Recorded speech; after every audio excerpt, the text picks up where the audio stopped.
Hey y'all, so I have something exciting to share. My husband did something super amazing for me. I have to tell you, he's husband of the year right now.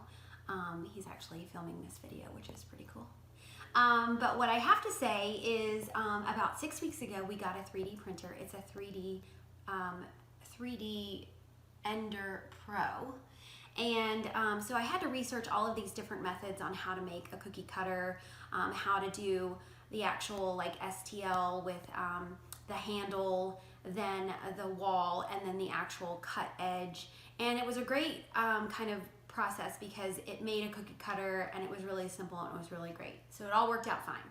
However, I really wanted to create a cookie cutter that had a little bit different handle style to it, so it was a little bit more ergonomic. And when I pressed down, it wouldn't have sharp edges, if you will.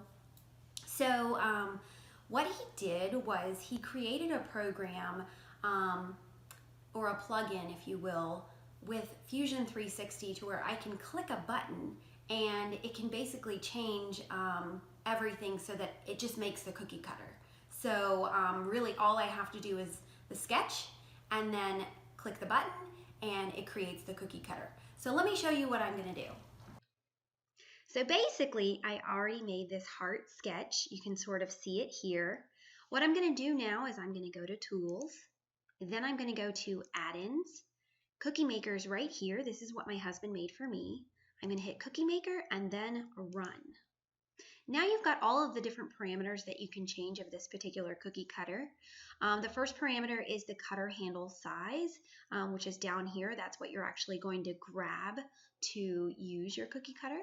The overall cutter height, which is here. Right now we have it at 23. And then our cutting edge height. So this is the height of the edge that's going to be cutting the dough itself. So some people do a 5/8 inch cookie, some people do a 3/8 inch. I do a little bit more like a 5/16, so I can change this if I wanted to. So now I'm going to hit OK. And there's my cookie cutter.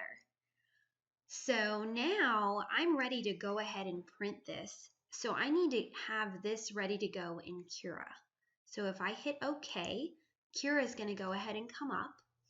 Before, what I would have had to do is go to my Silhouette, create an STL handle, wall, and cut edge. Then I would go to Tinkercad, and then I would go to Cura and get my G-code.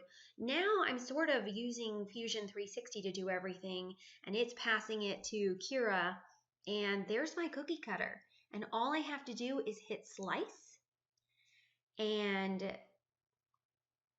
save my G-code. And then I can go ahead and put this in my 3D Ender Pro, and I'm done, folks. I cannot tell you how excited I am. I've got maybe 10 cookie cutters that I want to make, but this whole process is going to be so much easier because of what my husband made for me. I hope you guys like it. It's pretty cool.